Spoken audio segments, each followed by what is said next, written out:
Hello प्यारे बच्चों, नमस्कार।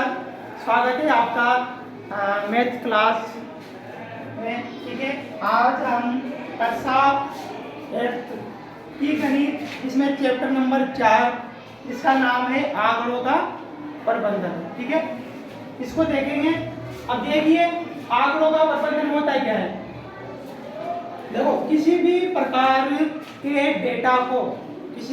के डेटा को मतलब जो सूचना होती है ना, उसको इकट्ठी करके रखना। जैसे मान लो 10 साल पहले अगर आपसे बोला जाए कि 10 साल पहले जितने भी इंडिया ने मैच खेले, उनमें खिलाड़ियों का जो प्रदर्शन रहा है ना, कि किसने कितने रन बनाए या फिर किसने कितने शतक मारी, उसका अगर हमें डेटा बताना हो 10 साल पहले का, तो उस डेटे को रखने के लिए जो में फॉर्मेट बनाया जाता है, वो होता है आंकड़ों का प्रबंधन। मतलब जो आंकड़ों का मतलब होता है डेटा, और डेटा को क्या करना है, हमें एकत्रित करना है। जैसे मान लो आज अपनी क्लास के लिए मान लिया, अगर अपन जैसे मान लो क्लास 8, ठीक है, क्लास 8 में हमारे पास बच्चे हैं 10, है ना, 10 स्टूडेंट है। अब 10 स्टूडेंटों को हम मानते हैं कि 10 में से जो अंक मिलेंगे उन्हें मान लो मैथ्स सब्जेक्ट के, मैथ्स में 10 में से टेस्ट हुआ और टेस्ट में हमें क्या चाहिए, अंक। अब उसका डेटा चाहिए हमें। अगर किसी ने मान लिया है कि जो फर्स्ट टेस्ट जो हुआ उसमें क्या चाहिए, हमें डेटा चाहिए, तो डेटा के लिए हम क्या करेंगे, एक लिस्ट बनाएंगे ना। इस प्रकार से क्या करेंगे कि बच्चों का नाम लिखेंगे यहाँ पे, है ना। जैसे मान लो हमने लिख दिया, एक फर्स्ट में लिख दिया शिवानी, फिर लिख दिया यतिका, है ना, फिर लिख देते हैं हम तानू। तो कैसे पता लगेगा, कैसे क्या करेंगे, एक लिस्ट बनाएंगे। जैसे इसके तो 10 में से आए 5, इसके 10 में से आए 6, इसके 10 में से आए 9, ऐसा अगर डेटा बना देते हैं अपन। अब इस डेटे को हमें किसी न किसी फॉर्मेट में जमाना पड़ेगा। ये तो लिस्ट बन गई है, लेकिन लिस्ट में भी डेटा हम रख सकते हैं, और कहीं ना कहीं फॉर्मेट भी होता है। फॉर्मेट आपकी बुक में 3 प्रकार का दे रखा है। एक तो है चित्रालेख, एक है दंडालेख, और एक है दोहरा आलेख। ठीक है, अब सबसे पहले हम क्या देखेंगे, सबसे पहले देखेंगे हम चित्रालेख। आपको अभी समझ में आ जाएगा चित्रालेख क्या होता है। देखो, मान लो एक टेबल बनाएंगे हम, और हमें कोई कंपनी है मान लो, है ना, और उस कंपनी में आप उत्पादन मान लो फलों का, है ना, फलों का उत्पादन। अब आम का उत्पादन करती है, किसका उत्पादन करती है, आम का। ठीक है, किसका उत्पादन करती है कंपनी, आम का उत्पादन करती है। अब ये पता लगाना है कि कौन से महीने में कितना उत्पादन हुआ, तो हमें यह संकेत देना पड़ेगा क्या, कि एक आम बराबर 100 आम। ये हमें संकेत देना पड़ेगा। ये क्या है, हमारा संकेत है ना, तभी तो पहचानेंगे हम। चित्रालेख टॉपिक क्या चल रहा है हमारा, चित्रालेख का टॉपिक चल रहा है, इसमें हम पहचानेंगे चित्रालेख, चित्रों से समझना, डेटा देना। ठीक है, अब देखो मैं यहाँ पे लिख देता हूँ जुलाई, या फिर जनवरी से लेते हैं, जनवरी, फरवरी, मार्च, अप्रैल, है ना, 4 है ना, 5 का ठीक है। ठीक है,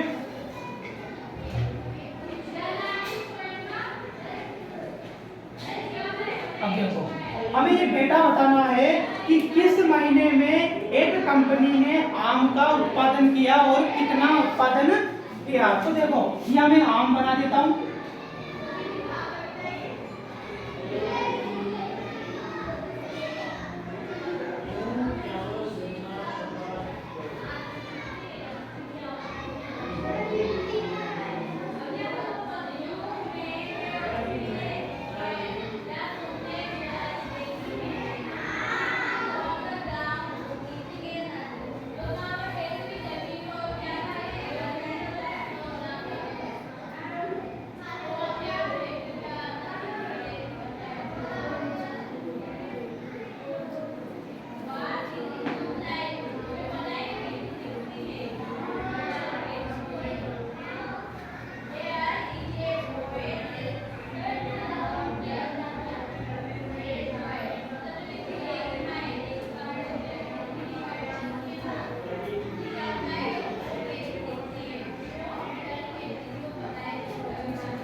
ठीक है।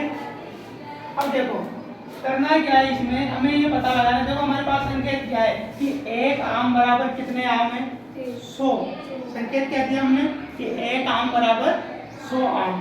तो देखो यहाँ पर कितने 3 आम है, तो 100, 200 और 300। तो कंपनी जनवरी में कितने आमों का उत्पादन करती है, 300 आमों का उत्पादन करती है। ठीक है, 1 2 3 4, यहाँ पर 4 आम दर्शा रखे हमने और एक आम बराबर क्या संकेत है, 100 आम। ठीक है, तो कितने आम हो जाएंगे, 400 आम हो जाएंगे। ठीक है, इसके बाद यहाँ दे रखा है देखो 2 आम पूरे और एक आम हमने आधा ही कर रखा है। तो आधे का मतलब क्या करना है, इसका आधा कर देंगे तो कितना हो जाएगा, 50 आम, यही होगा ना, 50 आम। ठीक है, तो 100 और 50 कितने हो जाएंगे, 250 आम। ठीक है, इसमें देखो इसमें कितने हो जाएंगे, इसमें भी 300, क्योंकि एक आम बराबर कितना दे रखा है, 100 आम, भी हो जाएंगे 300 आम। इसमें 4 है ना, एक और बना देते हैं इसमें,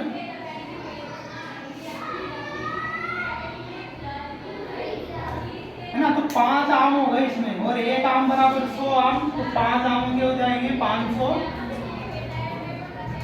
तो चित्र अनुसार ये डिटेल में पता लग गई। अगर संकेत हमारे पास है ना तो हम डिटेल आराम से बता सकते हैं देख के कि जनवरी में कितना उत्पादन हुआ, 300 आमों का, फरवरी में 400 आमों का, मार्च में 250 आमों का। ठीक है, अप्रैल में 300 आमों का होगा, मई में 500 आमों का उत्पादन होगा। तो मतलब पिछले कई सालों का या पिछले कई महीनों का हमें कोई डेटा अगर किसी को दिखाना है तो उस डेटा के लिए हमें कहीं ना कहीं किसी का यूज करना पड़ता है, उसे बोलते हैं आंकड़ों का प्रबंधन। यही डेटा है, मतलब डेटा कलेक्ट करना है ना, एकत्रित कर रहे ना हम डेटा। तो अपने किससे किया, चित्र आलेख से किया है। ठीक है, अब इसमें देखो अगर कोई क्वेश्चन पूछना चाहे आप, जिसमें क्वेश्चन भी बनता है, क्वेश्चन 2 प्रकार से, कैसे, या तो आपको इस प्रकार से बना बनाया डेटा मिलेगा और आपसे क्वेश्चन पूछे जाएंगे, है ना, या फिर किसी में क्या होता है, क्वेश्चन दिए जाते हैं और आपसे ये बनवाया जाता है ना। तो अगर मैं बोल रहा हूँ आपसे पूछना चाहता हूँ, मैं 1 नंबर का क्वेश्चन है कि किस महीने में कंपनी अधिक आमों का उत्पादन करती है, आप देख के बताओ। मई में। तो इसका आंसर क्या हो जाएगा कि मई के महीने में कंपनी सबसे अधिक आमों का उत्पादन करती है।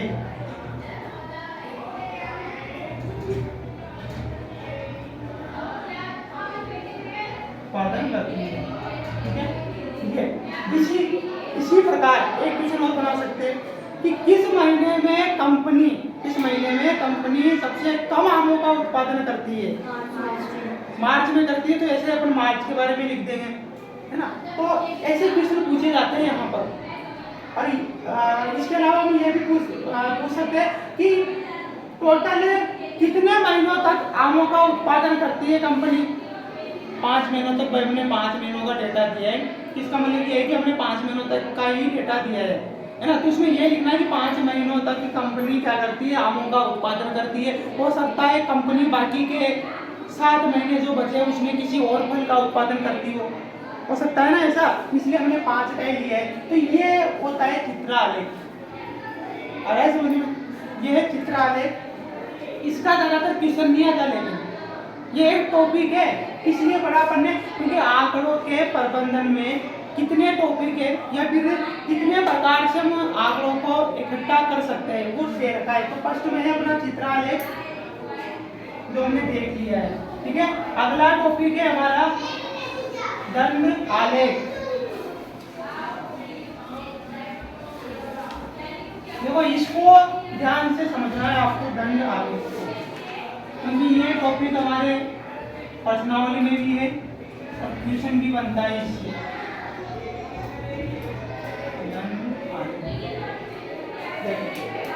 आपने देखा होगा कंप्यूटर में इस प्रकार का कभी भी डेटा जो देते हैं हम, इस प्रकार से डेटा बना हुआ होता है। होता है, कभी देखा है इसे डेटा, है ना? नहीं देखा कभी तो आज देख लेना, ठीक है ना? देखिए इसमें क्या होता है कि एक आयत बनते हैं, आयत की तरह हम इसमें ऊर्ध्वाधर ये जो कॉलम है वो बनाते हैं, है ना, जिनकी लंबाई चौड़ाई सेम होती है, सॉरी लंबाई अधिक हो सकती है, लंबाई कम हो सकती है, लेकिन जो चौड़ाई है ना, गैप बीच में जो गैप रहेगा वो हमेशा सेम रहेगा, ठीक है। इसमें दो अक्ष लेने पड़ते हैं हमें, एक तो होता है एक्स अक्ष और एक होता है वाई अक्ष। तो डिटेल जो भी होती है तो एक को तो हमें एक्स अक्ष पे लिखना होता है और एक को हमें वाई अक्ष पर लिखना होता है। तो हम एग्जाम्पल ले लेते हैं, जैसे मान लो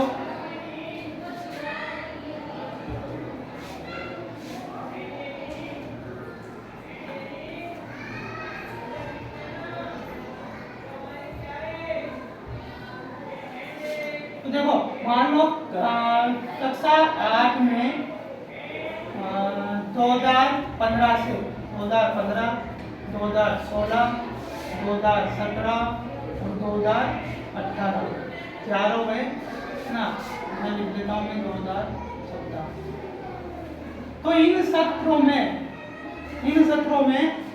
कितने बच्चे पास हुए ये हमें डिटेल देनी है कक्षा 8 की बोर्ड परीक्षा में ना। कक्षा 8 की बोर्ड परीक्षा में हमें ये डिटेल देनी है। अगर मान लो कोई हमसे डिटेल पूछ लेता है कि सत्र 2014 से लेकर 2018 तक की हमें डिटेल दीजिए आपकी स्कूल की कि कक्षा 8 में कितने बच्चे उत्तीर्ण हुए यानी पास हुए, ठीक है, तो हम इसकी डिटेल दे सकते हैं। मान लो कुल बच्चे हैं हमारे पास, अब कुल का भी हम टोटल कंफर्म नहीं बता सकते, नहीं हो सकता है हर साल बच्चे कम ज़्यादा हो सकते हैं, तो कुल का तो कोई मतलब नहीं है। हमें यहाँ पे लिखे हैं कि 2014 में हमारे पास 20 बच्चे पास हुए, है ना।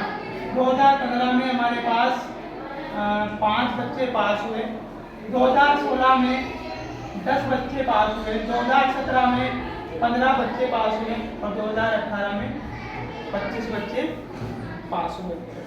इसकी डिटेल हमें देनी है। तो यहाँ लिखेंगे क्या, ये तो है सत्र,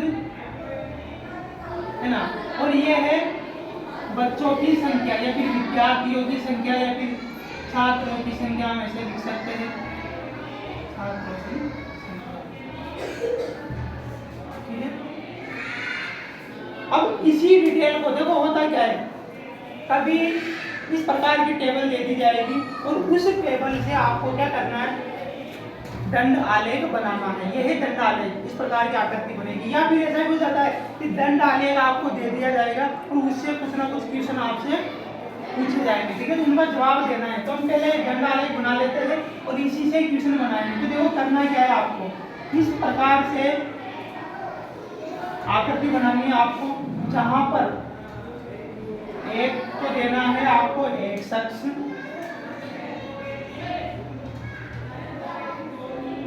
और एक को देना है आपको वाई अक्ष।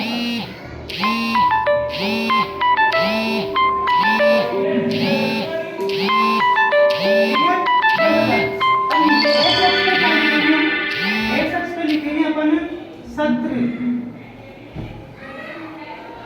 एक्स अक्ष पे लिखेंगे अपन सत्र, है ना, मतलब इधर चलेंगे ना तो सत्र लिखेंगे कैसे, 2014, 2015, 2016, 2017 और 2018, ठीक है। 5 सन का मतलब 5 सन की हमें डिटेल देनी है कि कितने बच्चे पास हुए। अब इसमें ये देखना है हमें वाई एक्स में, हमेशा वाई एक्स में ये देखना होता है कि सबसे छोटी संख्या कौन सी है और सबसे बड़ी संख्या कौन सी, इतना सा देखना होता है, जिसमें हमें इसका गैप पता लग जाएगा कि हमें वाई एक्स पर कैसे लेनी है संख्या। तो देखो सबसे छोटी 5 है और सबसे बड़ी 25 है, तो हमें इस प्रकार से संख्याओं का गैप लेते चलना है कि ये सारी संख्याएं हमें यहाँ पर मिल जाए, ठीक है। तो हम 5-5 का गैप लेते हैं, 5, 10, 15, 20 और 25 और 30 तक ले लिया मैंने, ठीक है। तो वाई एक्स पर क्या लिया मैंने, क्या लिया वाई एक्स पर, छात्रों की संख्या,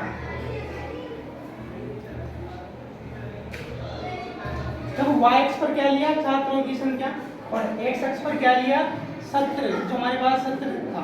अब बनाएंगे, देखो इसे कैसे, देखो 2000 टेबल को देखते हुए 2014 में कितने बच्चे पास हुए, 20। तो देखो 20 पे पॉइंट लगा देंगे यहाँ पर, ठीक है। और ये इस प्रकार से स्केल की सहायता से हम इसको इस प्रकार बनाएंगे। इसको अगर आप ग्राफ रूप में बनाओगे तो और भी ज्यादा सटीक बनेगा ये, बिल्कुल ही। क्यों, क्योंकि ग्राफ में जो गैप होता है 1-1 सेंटीमीटर का, वो एकदम बराबर होता है सब जगह। वहां पर ये सब बराबर आएगा, इसका गैप भी बराबर आएगा, और इसका जो आकृति बनेगी ना, वो आकृति भी एकदम सही बनेगी, ठीक है। 2015 में कितने बच्चे पास हुए, 5, ओनली 5 बच्चे। तो देखिए 5 यहाँ पर मिलेगा, तो इस प्रकार से हम बना देंगे, ठीक है। फिर चलते हैं हम 2016 में कितने बच्चे पास हुए, 10। तो 2016, ये 2016, ठीक है। 2017 में कितने बच्चे पास हुए, 15 बच्चे, ठीक है। तो 15, देखो ये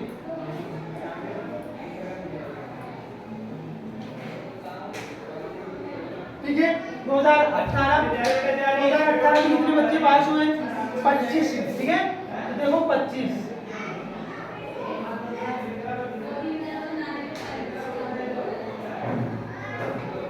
इस प्रकार से डिटेल बन गई है ना।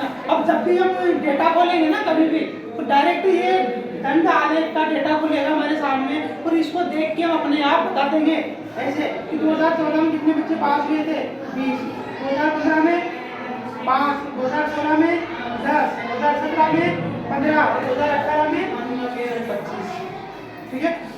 और अगर क्वेश्चन बनाना चाहते हैं हम, क्वेश्चन भी आराम से बनेंगे, कैसे कि हम ये पूछेंगे कि किस सत्र में सबसे ज्यादा बच्चे पास हुए, किस सत्र में हुए भाई बताओ, 2018 में। या फिर ऐसा पूछ लेंगे किस सत्र में सबसे कम बच्चे पास हुए, 2015 में, ठीक है। और ये भी पूछ सकते हैं हम कौन से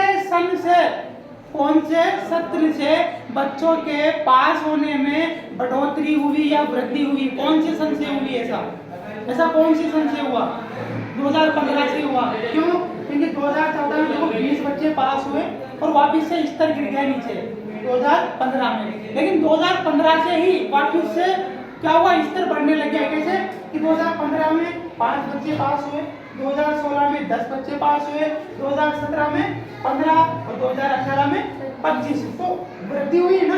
तो ये पूछ लेंगे कौन से सन से या किस सन से किस सन तक बच्चों की पास होने में वृद्धि हुई या स्तर उनका बढ़ा। तो हम लिखेंगे सन या फिर सत्र 2015 से 2018, ठीक है ना। इस प्रकार से क्वेश्चन क्रिएट होते हैं, इसके ज्यादा आगे क्वेश्चन नहीं बन पाते हैं, ठीक है ना। और आया समझ में, आ रहा है समझ में, है ना, ठीक है। इसके बाद हमारा एक और टॉपिक है, वो है दोहरा दंड आलेख।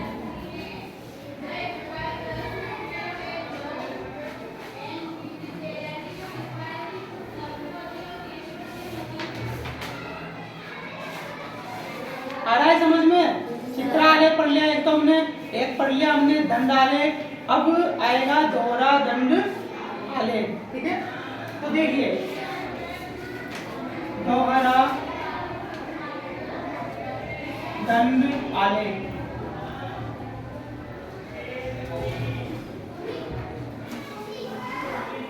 बुक दो कोई सी भी दे दो, है ना।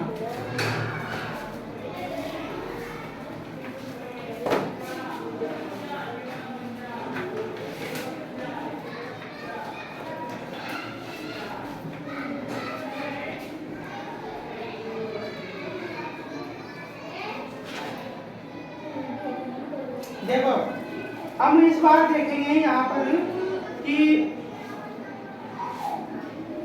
मतलब हमारे पास सब्जेक्ट दे रखे हैं 5 सब्जेक्ट है हमारे पास। मैं लिख देता हूँ मैं विषय और यहाँ लिख देता हूँ 2005 सन 2005 और एक लिख देता हूँ सन 2006।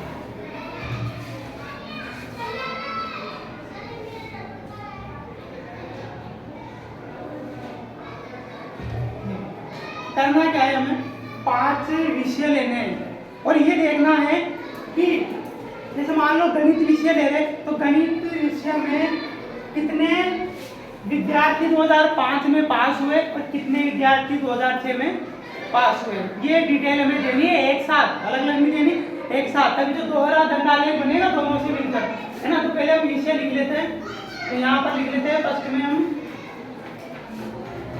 में लिख लेते हैं हिंदी, और हिंदी की डिटेल में यहाँ पर दे रहा हूँ आपको कि हिंदी में है हमारे पास 60 बच्चे 2005 में और 60 बच्चे 2006 में। इसके बाद अंग्रेजी में 2006 में जो पास हुए 40 बच्चे और ऐसे 50, तो हम डिटेल को ऐसे लिख लेते हैं, कोई जरूरी नहीं है। हिंदी हो गई, सामाजिक हो गई, तो ये अंग्रेजी हो गई, अब लिख लेते हैं सामाजिक विज्ञान। सामाजिक विज्ञान में 30 बच्चे 2005 में पास हुए और 2006 में 50 बच्चे, ठीक है। इसके बाद विज्ञान में 60 बच्चे पास हुए 2005 में और 40 बच्चे पास हुए 2006 में। इसके बाद एक सब्जेक्ट और ले लेते हैं अपन, हिंदी, अंग्रेजी, गणित। गणित में क्या होगा, 30 बच्चे 2005 में पास हुए और 2006 में पास हुए 60 बच्चे। इसी डिटेल से मैं दोहरा दंडालेख बनाना, लेकिन यहाँ पे एक संकेत देना पड़ेगा। संकेत क्या देंगे कि 2005 के लिए तो बॉक्स को खाली छोड़ेंगे और 2006 के लिए बॉक्स को भरेंगे, तभी तो पहचान में आएगा। अभी दोनों को ही खाली छोड़ देंगे अपन, अगर तो कैसे पहचानेंगे कि 2005 कौन सा है और 2006 कौन सा है, ठीक है ना। तो ये बॉक्स से हम समझेंगे कि एक खाली है और एक भरा हुआ है, ये है संकेत। पिछली बार हमने संकेत दिया था, उसी प्रकार यहाँ पर भी संकेत देंगे, ठीक है। देखो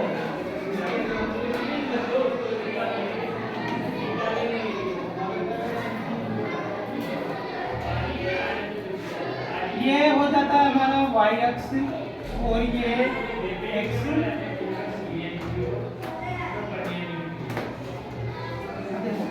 यहाँ तो लिखेंगे अपन क्या, या लिखेंगे विषय, क्या लिखेंगे यहाँ पर, और यहाँ लिखेंगे छात्रों की संख्या।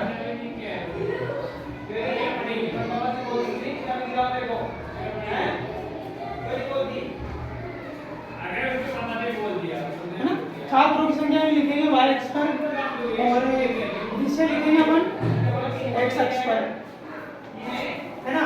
तो देखो विषय कौन कौन से विषय लिख लेते हैं अपन, एक तो है गणित, एक है हिंदी, एक है सामाजिक विज्ञान, एक है विज्ञान और अंग्रेजी। देखो इधर क्या लिखना था, एक अक्ष पर विषय लिख लेते हैं, विषय लिख दिया अपन ने, गणित लिख दिया, हिंदी लिख दी, सामाजिक विज्ञान, विज्ञान और अंग्रेजी। अब यहाँ पर लिखना है हमें छात्रों की संख्या। अब हमें ये देखना है कि छात्रों की संख्या देखो 30 भी है, 40 भी है, 50 भी है और 60 भी है। तो हमें यहाँ पर गैप लेना पड़ेगा, 10-10 का गैप ले लो आप, 10, 20, 30, 40, 50, 60 और 70 तक लेंगे, है ना।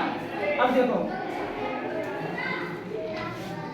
आपको वहां पर देख के बताना है कि गणित में सबसे पहले 2005 की बात कर लेते हैं। गणित में 2005 में कितने बच्चे पास हुए, गणित विषय की बात कर रहे हैं हम। 2005 में 30 बच्चे पास हुए गणित में, 30 बच्चे, ठीक है। 2006 में कितने हुए? 60 बच्चे। तो 2006 का हम 60 के लिए बनाएंगे,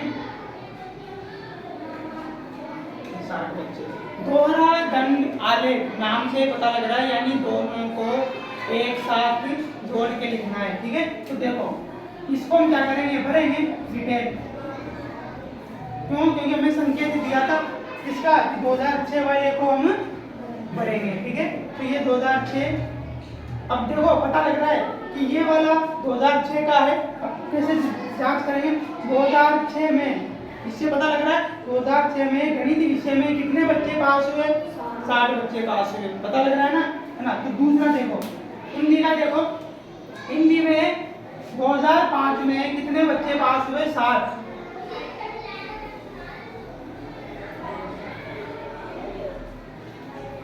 और 2006 में कितने दे रहे थे?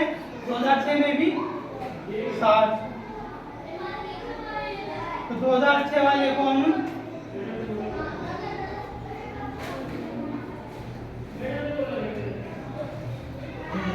कर दिया इसको, ठीक है। सामाजिक विज्ञान का देखो, 2005 में 30 बच्चे पास हुए और 2006 में कितने हुए? 50।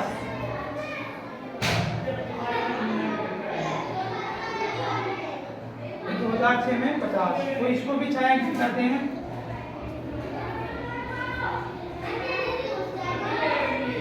ठीक है। विज्ञान का देखो, 60 बच्चे 2005 में पास होते हैं, तो 60 बच्चों के लिए बना देंगे। और 2006 में कितने बच्चे पास होते हैं विज्ञान में? 40। ये 40, ठीक है। इसको भी चयनित कर देंगे।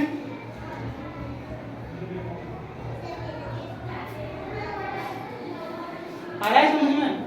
आगे देखो, अंग्रेजी में 2005 में कितने बच्चे पास हुए?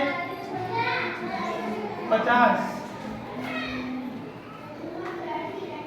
और 2006 में कितने बच्चे पास हुए? 40।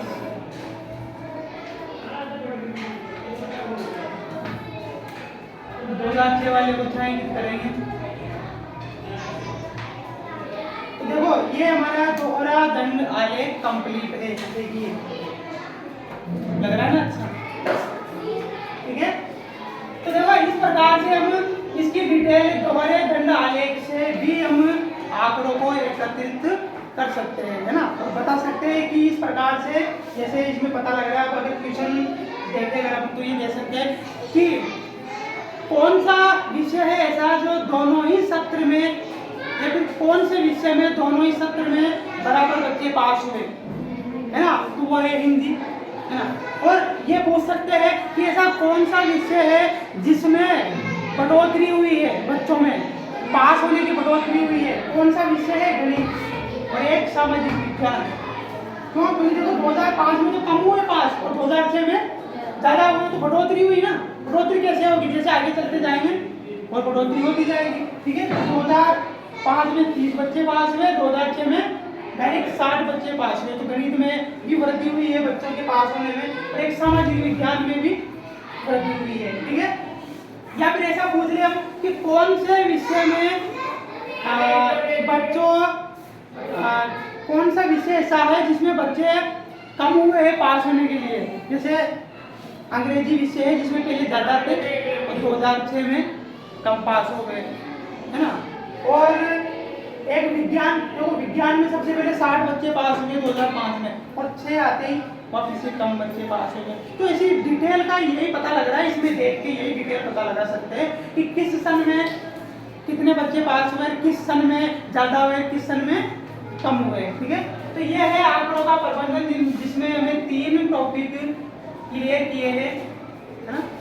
आशा करता हूँ कि आप सबको ये सारे टॉपिक समझ में आए होंगे, है ना। Thank you. कौन किस बात की